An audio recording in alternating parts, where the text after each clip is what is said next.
Assalamualaikum warahmatullahi wabarakatuh.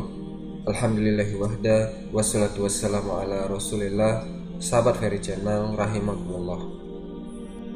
Pada kesempatan ini kita akan membahas peristiwa besar, peristiwa penting bagi umat Islam, perjalanan malam hari Rasulullah SAW ke Sidratul Muntaha. Baik, yang mana kita tahu bahwa ada peristiwa besar yang dicatat dalam sejarah oleh ulama sejarah. Peristiwa itu dikenal dalam sejarah sebagai peristiwa Isra dan Mi'raj. Para ulama berselisih pendapat tentang kapan terjadinya Isra dan Mi'raj. Sebagian para ulama mengatakan bahwa Isra dan Mi'raj terjadi di bulan Rabiul Awal. Sebagian ulama mengatakan terjadi pada bulan Rajab, dan sebagian lagi mengatakan di bulan Ramadan. Sehingga para ulama juga berselisih pendapat tentang tahunnya. Ada yang mengatakan 1 tahun sebelum hijrah, ada yang mengatakan 6 bulan sebelum hijrah, ada yang mengatakan 3 tahun sebelum hijrah, dan ada juga yang mengatakan 5 tahun sebelum hijrah. Artinya memang ini diperselisihkan. Walaupun yang masyhur di lisan-lisan manusia bahwa Isra dan Mi'raj itu terjadi pada bulan Rajab. Dan tidak ada satupun Nabi dan Rasul yang pernah di-Isra dan Mi'rajkan Allah kecuali baginda Sayyidina Muhammadin Sallallahu Alaihi Wasallam. Teman-temanku seiman, kita tahu bahwa Isra dan Mi'raj ada penyebabnya, yaitu ketika Nabi Sallallahu Alaihi Wasallam di awal dakwahnya menyampaikan tauhid La ilaha illallah, tidak lepas daripada ujian, tidak lepas daripada halangan orang-orang Quraisy. Terkadang Nabi SAW disakiti oleh mereka, akan tetapi karena di sekitar Nabi SAW ada yang masih sayang dengan Rasul, maka dakwah Nabi SAW walaupun sedikit demi sedikit mulai diterima di kota Mekah. Dan orang-orang itu adalah Abu Thalib dan Khadijah bintu Khuwailid. Tapi ketika kemudian Abu Thalib meninggal dunia, maka mulailah orang-orang Quraisy berani untuk menyakiti Rasul. Bahkan orang yang paling rendah mereka berani meletakkan tanah di kepala Nabi SAW, karena sudah tidak ada lagi yang melindungi Rasul. Kemudian setelah 2 bulan Abu Thalib meninggal dunia, qadarullah Khadijah istri tercintanya juga meninggal dunia. Subhanallah, makanya tahun itu disebutkan Amul Hazni, tahun kesedihan, karena Rasul ditinggal oleh 2 manusia yang paling berjasa dalam dakwahnya. Dari sinilah kemudian Allah Subhanahu wa taala menurunkan surah Yusuf, seolah-olah Allah Subhanahu wa taala ingin menghibur Rasul, sebagaimana dahulu Yusuf dizolimi oleh saudara-saudaranya, dimasukkan ke dalam sumur, kemudian dipungut oleh para pedagang, kemudian dijual ke Mesir. Belakangan Allah takdirkan yang beli adalah Al-Aziz, menterinya Mesir. Dan berakhir Nabi Yusuf menjadi bendaharawan negeri Mesir.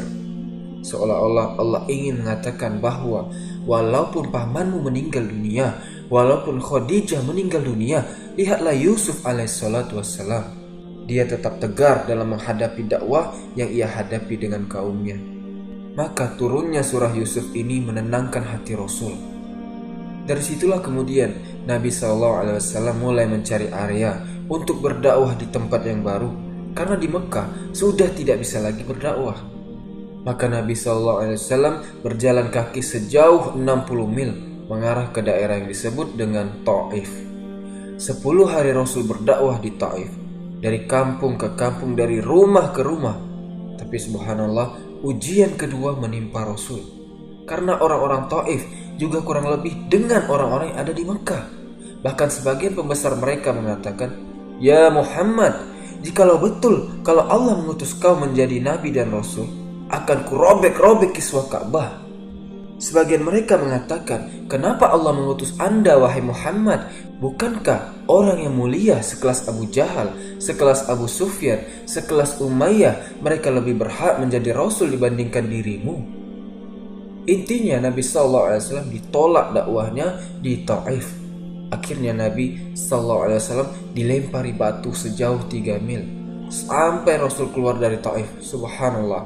ketika Nabi SAW keluar dari Taif, Rasulullah sedih, dakwahnya ditolak, tidak ada yang mau menerima dakwah Nabi kecuali sahabat-sahabat Nabi. Akhirnya Nabi berhari-hari di perbatasan kota Mekah. Disinilah Allah Subhanahu wa Ta'ala kirim satu utusan, bukan malaikat, bukan juga manusia. Utusan itu dari kalangan jin. Rupanya ketika manusia menolak dakwah Nabi SAW, di waktu yang sama jin menerima dakwah Rasul. Ketika Rasul lagi sholat di kebun kurma di perbatasan kota Mekah, datang rombongan jin dari Yaman. Kemudian mendengar Rasul sedang membaca Al-Quran dan mereka tertarik dan beriman kepada Allah. Akhirnya jin-jin ini pulang ke Yaman mendakwahi dakwah Islam. Ribuan jin Yaman masuk Islam. Subhanallah. Kemudian setelah itu Nabi SAW berusaha mencari perlindungan. Maka Nabi SAW berhasil kembali ke kota Mekah dengan hati yang sempit sampai Allah mengatakan, Qad na'lamu annaka yadiku sadruka bima yakulun. Allah berfirman, sesungguhnya kami tahu wahai Muhammad hatimu sesak, dadamu sempit terhadap apa yang mereka katakan kepada dakwahmu. Maka ketika Nabi SAW hampir berputus asa dalam berdakwah, di malam hari inilah ketika Nabi SAW sedang tertidur lelap, tiba-tiba Jibril datang dari langit menembus atap rumah Rasul. Ada yang mengatakan ketika itu Rasul sedang berada di dalam rumah Ummu Hani. Jibril mengatakan, Kum ya Muhammad, bangun ya Muhammad.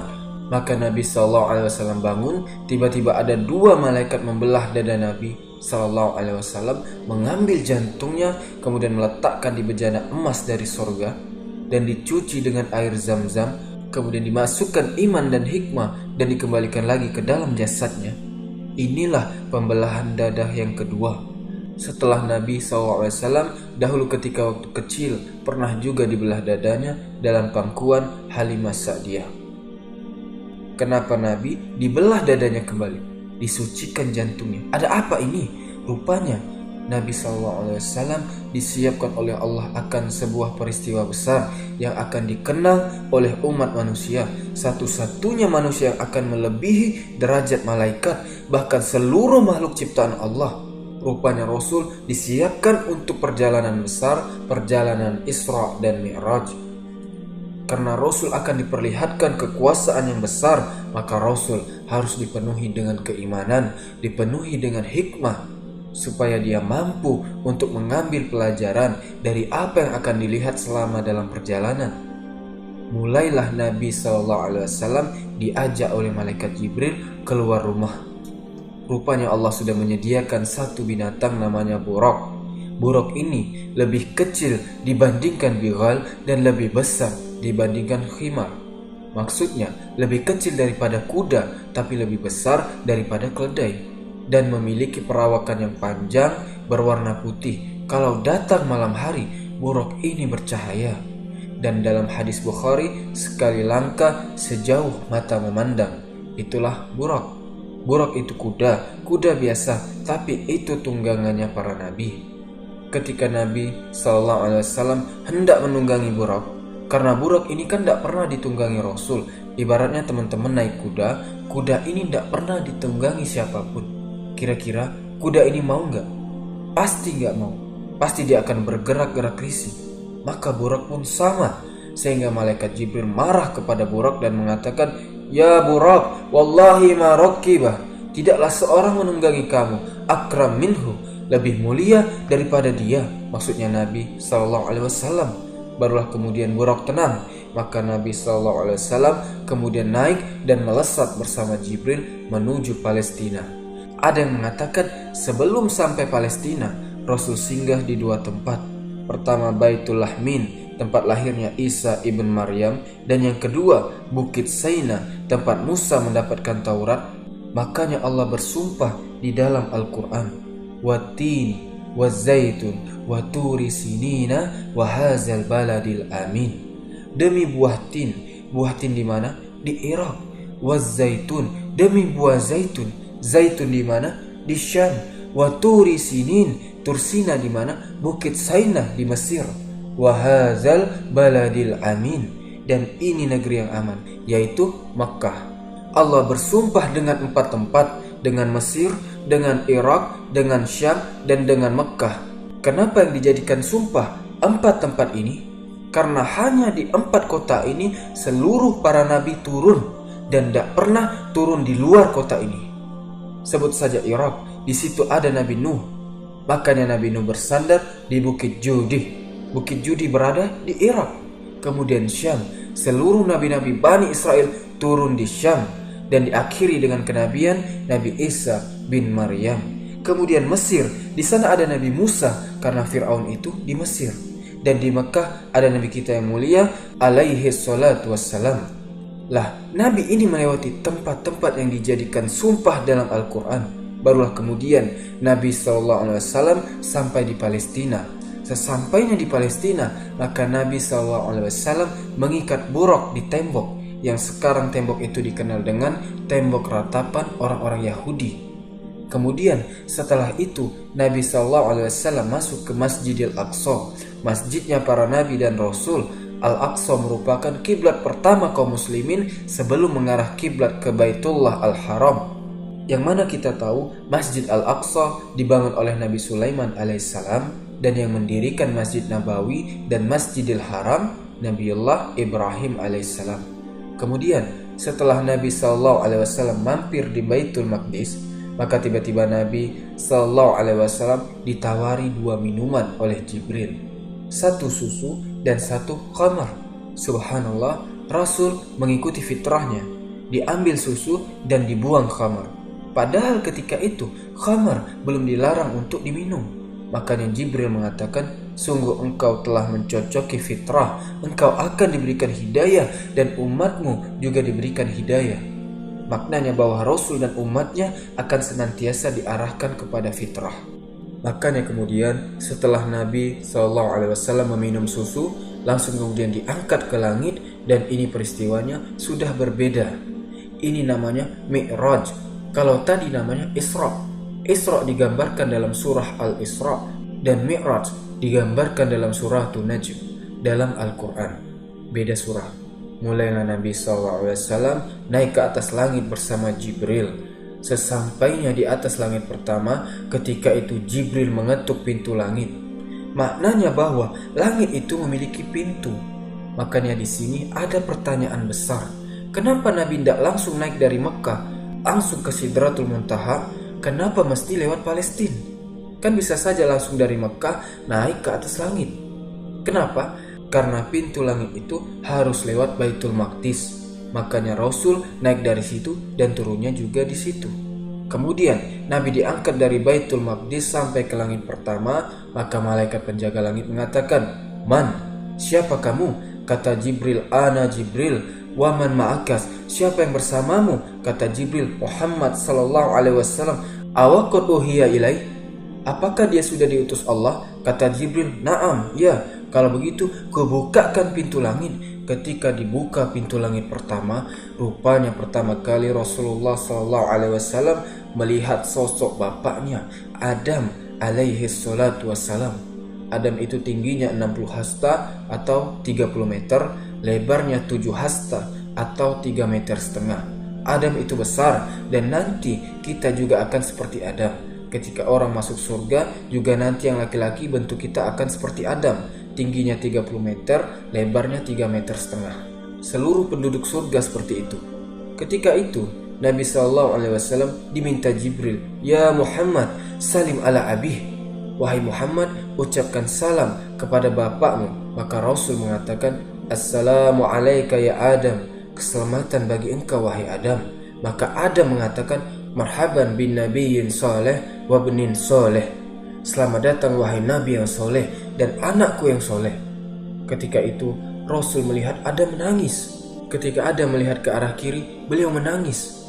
Ketika Adam melihat ke arah kanan, Adam tersenyum. "Ada apa ini?" Rupanya ketika Adam melihat ke kiri, karena dia melihat ruh-ruh dari umatnya yang divonis masuk neraka. Adapun ketika dia melihat ke kanan, ada ruh-ruh yang divonis masuk surga. Artinya keturunan Nabi Adam itu tidak semuanya masuk neraka dan tidak semua masuk surga. ada yang masuk surga dan ada yang masuk neraka. Kemudian setelah itu Nabi SAW naik ke atas langit kedua. Disinilah Nabi bertemu dengan Nabiullah Isa ibn Maryam dan Yahya bin Zakaria. Maka kemudian menyampaikan salam kepada keduanya. Kemudian Rasul naik lagi ke langit ketiga, bertemu dengan Nabi Yusuf alaihissalam. Kata Nabi SAW, Yusuf itu diberkahi oleh Allah karena diberikan separuh ketampanan Adam.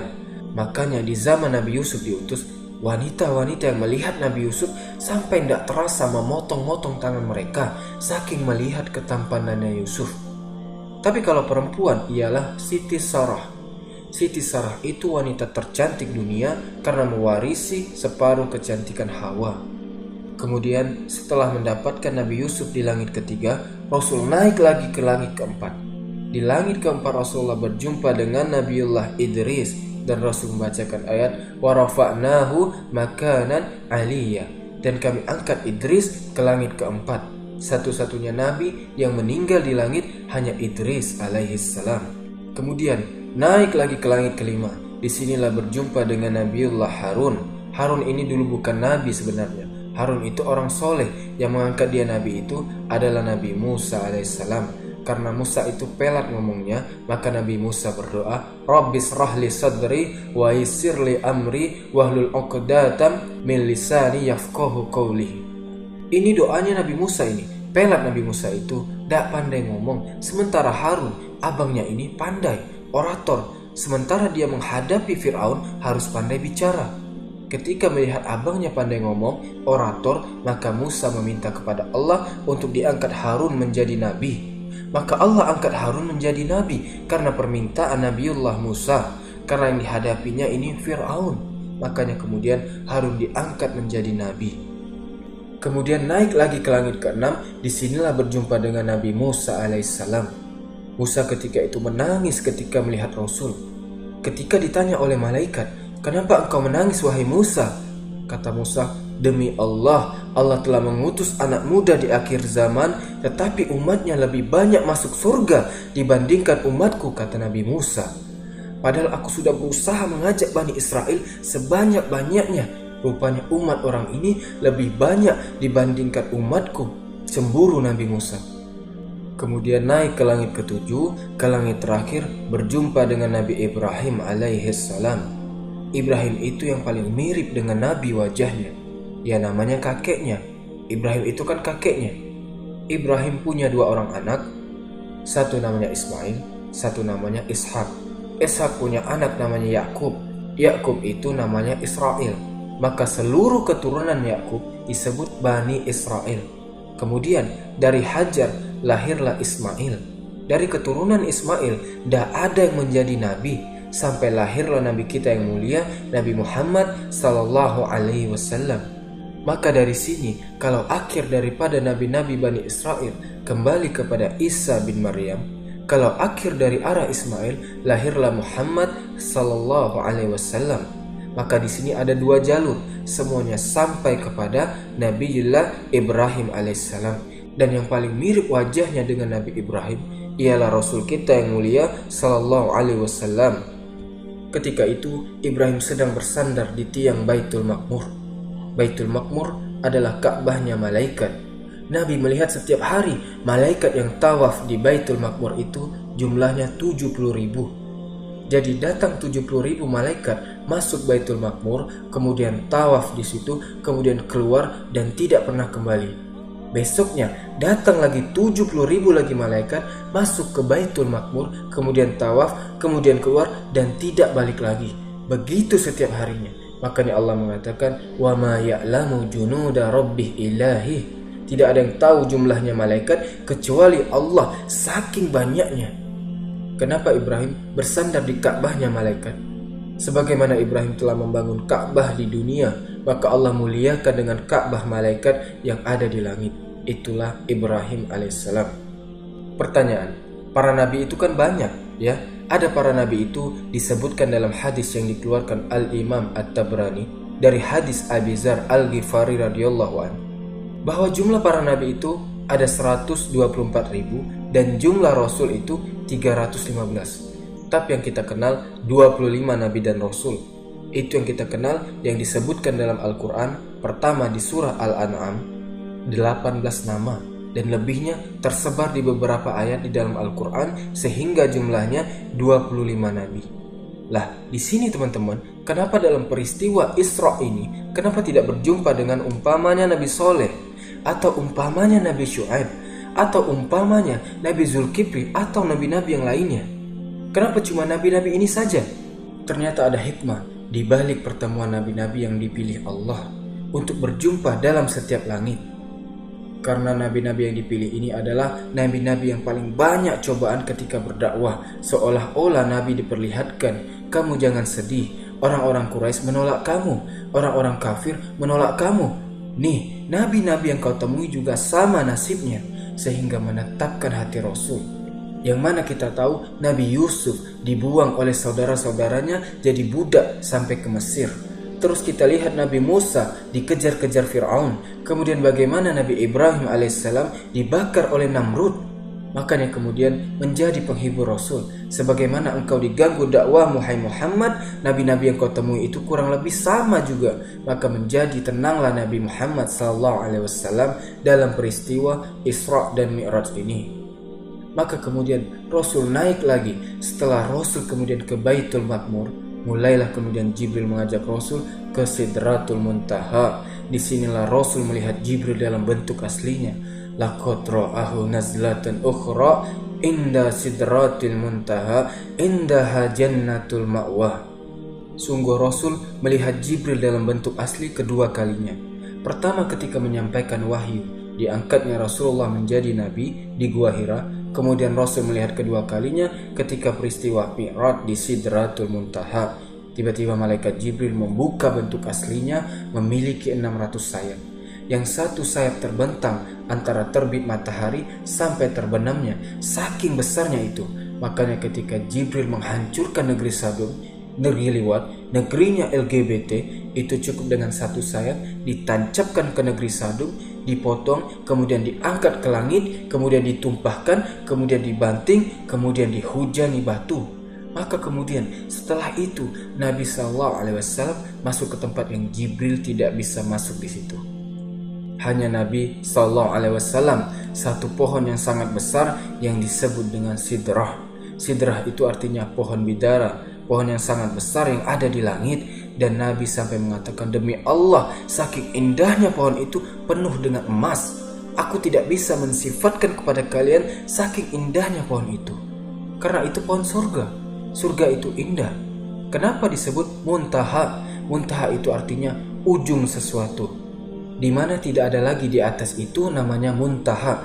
Karena seluruh ilmu makhluk, baik malaikat, baik jin, baik manusia, berakhir di sini.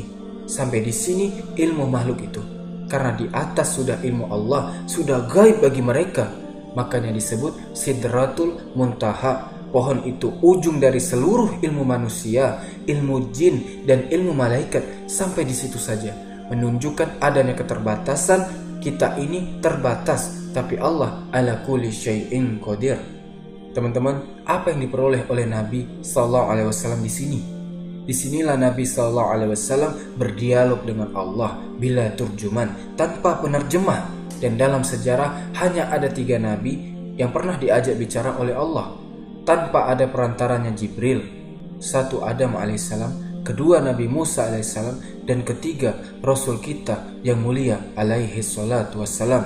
Ini 3 Nabi saja yang pernah diajak bicara tanpa perantara. Adam di surga, Nabi Musa di Bukit Saina ketika mendapatkan Taurat, dan Rasul kita ketika mendapatkan mandat diwajibkan sholat 5 waktu, di mana di Sidratil Muntaha. Subhanallah, di antara faedah sholat itu satu-satunya ibadah yang diwajibkan di langit, dan tidak ada satupun ibadah kecuali diwajibkan di bumi.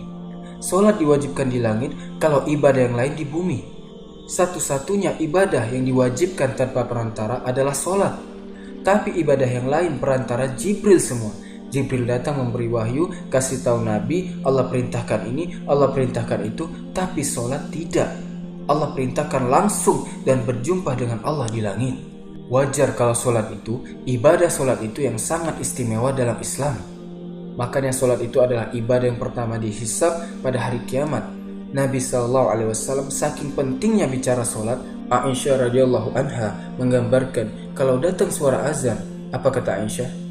Seolah-olah Nabi itu lam ya'rifna wa lam na'rifhu. Seolah-olah dia tidak kenal aku pun tidak kenal dia. Tidak peduli, itu maknanya. Jadi kalau datang Allahu Akbar, gak peduli Rasul mau siapa di depannya, mau pejabat, mau siapa, pergi langsung ke masjid.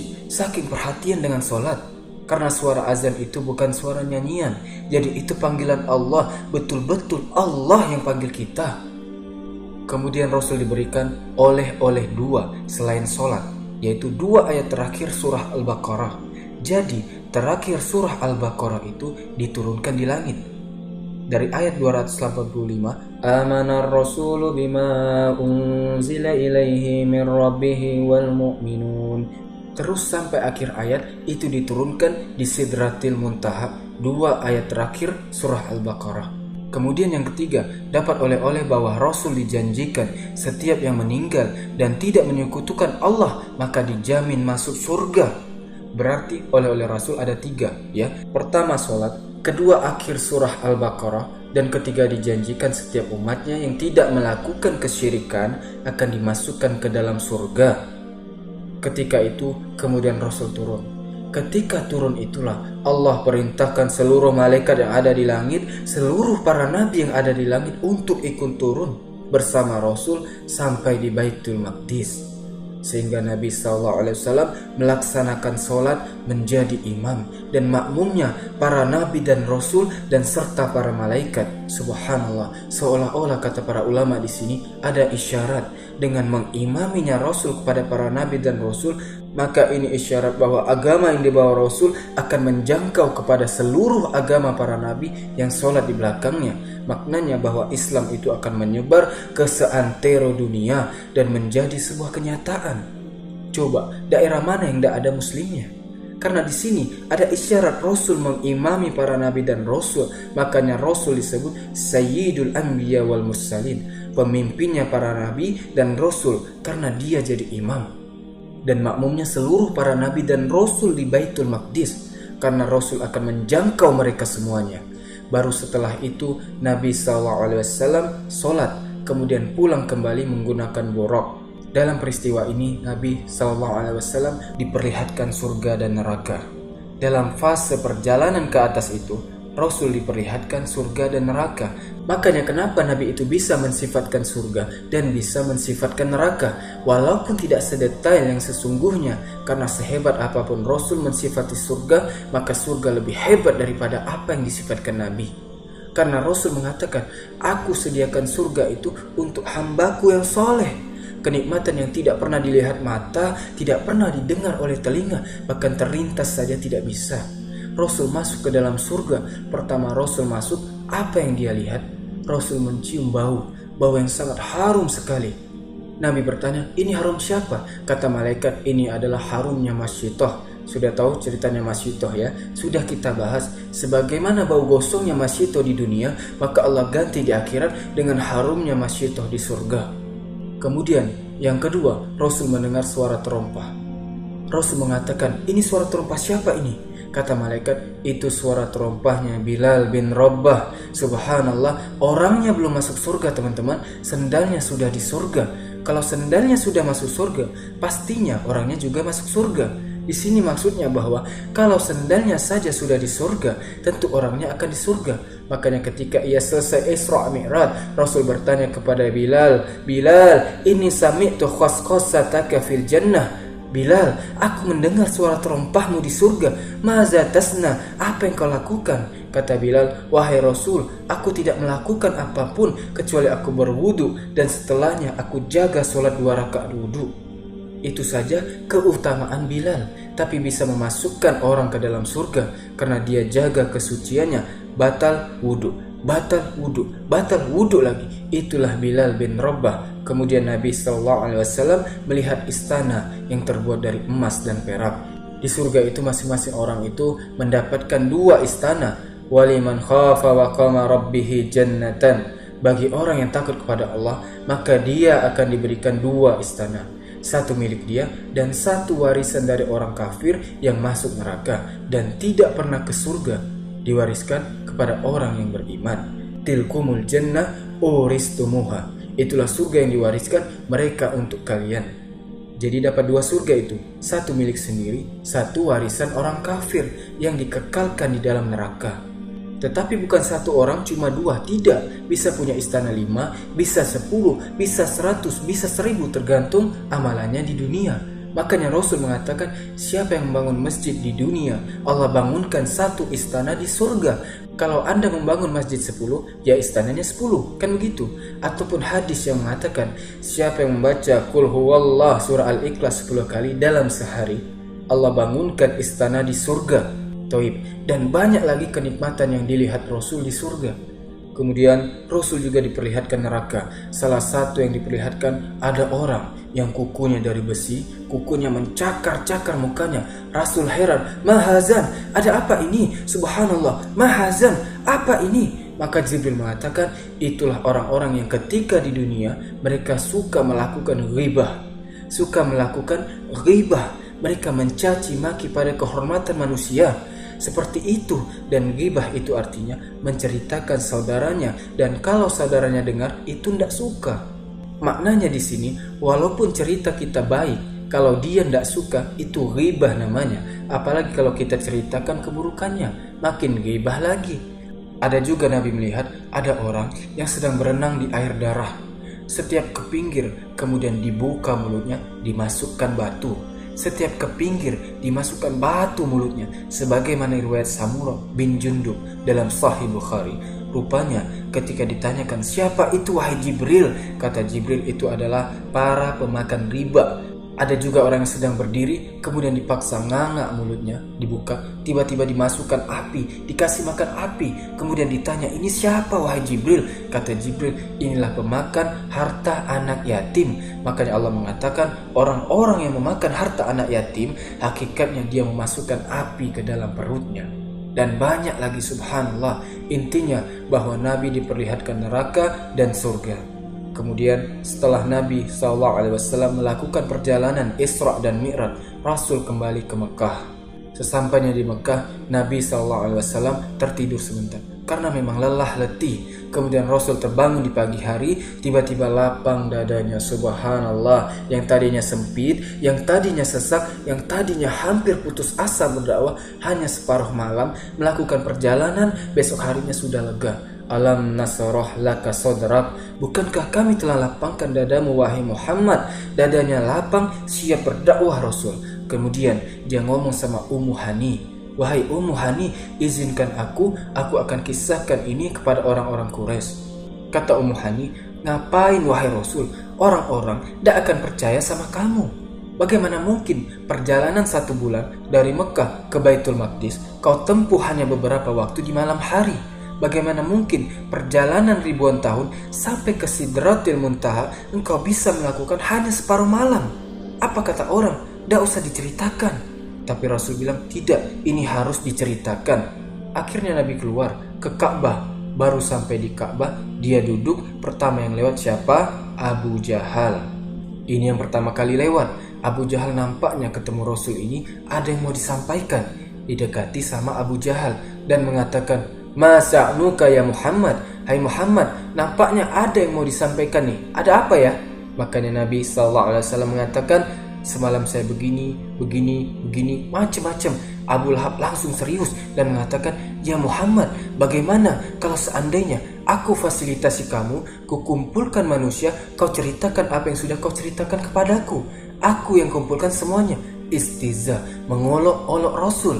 Karena Abu Jahal paham, tidak mungkin ada orang yang percaya, yang ada justru akan menjelek-jelekkan Rasulullah. Kata Abu Jahal dengan seriusnya, biar saya kumpulkan manusia katanya. Oh, mantap Abu Jahal nih. Tapi bukan untuk kebaikan, memang sengaja untuk menghina Rasul. Maka Abu Jahal berteriak-teriak, wahai Bani Ka'ab, wahai Bani Fulan, kemari berkumpul. Karena yang manggil tokoh masyarakat, pemimpin seluruh orang Quraisy kumpul. Kata Abu Jahal, ya Muhammad, habarkan cerita yang kau ceritakan kepadaku semalam. Habarkan kepada mereka, janjimu kau akan bercerita kepada mereka. Ini orang sudah berkumpul semuanya. Akhirnya Rasul bercerita kepada mereka bahwa semalam saya begini, subhanallah. Seluruh orang tiba-tiba tertawa, saking kehabisan tertawanya sampai mereka pukul-pukul kepala mereka. Disinilah Rasul mendapatkan ujian. Sahabat-sahabat yang baru masuk Islam kemudian murtad balik. Karena apa? Ini aneh Nabi ini. Makin kesini makin aneh ngomongnya. Akhirnya satu persatu yang sudah masuk Islam keluar murtad lagi. Kalau orang musyrik sudah tidak karuan, makin membuat tuduhan. Lihat tuh Nabi Muhammad gila, buat cerita aneh-aneh. Lah, ketika itu Abu Bakar tidak ada di situ, sehingga orang-orang heran dan mengatakan, "Ya Muhammad, di mana saudaramu Abu Bakar? Biasanya kalau engkau berdakwah ada di sampingmu Abu Bakar. Di mana dia?" Akhirnya kemudian dicarinya Abu Bakar, sudah ketemu Abu Bakar. "Wahai Abu Bakar, kau tahu apa yang terjadi di sana? Lihat saudaramu si Muhammad itu ngacau. Dia cerita begini dalam satu malam." Abu Bakar langsung bangkit dan mengatakan, "Wallahi, demi Allah, kalau seandainya ada peristiwa yang lebih mustahil yang terjadi pada Rasulullah, maka aku orang yang pertama kali membenarkannya." Masya Allah. Dari sini disematkan kalimat As-Siddiq, di belakangnya nama Abu Bakar. Karena dia membenarkan peristiwa yang didustakan seluruh manusia, makanya wajar kalau Abu Bakar disebut Abu Bakar As-Siddiq. Siddiq itu artinya pembenar ketika manusia mendustakan Rasul. Teman-teman yang dimuliakan Allah Azza wa Jalla, di tahun inilah kemudian orang-orang Madinah, orang-orang Yastrib banyak yang haji ke Mekah. Setelah kejadian Isra Mi'raj ini, rupanya ada 12 dari Yastrib masuk Islam. Kemudian menyebarkan dakwah di Yastrib di Madinah. Akhirnya menyebar setelah peristiwa Isra Mi'raj. Maka Allah mengizinkan Rasul untuk hijrah. Maka Rasul memerintahkan seluruh sahabatnya untuk berangkat ke Yastrib. Karena sudah mendapatkan tempat yang diizinkan Allah yang ada di Ethiopia. Suruh pulang semua. Kita sudah mendapatkan tempat yang aman. Maka seluruh para sahabat akhirnya hijrah setelah peristiwa Isra dan Mi'raj ini. Taib. Dalam peristiwa Isra Mi'raj ini banyak pelajaran yang kalau mungkin kita bisa ungkap gak akan selesai. Tapi ini yang bisa saya sampaikan, mudah-mudahan ada manfaatnya.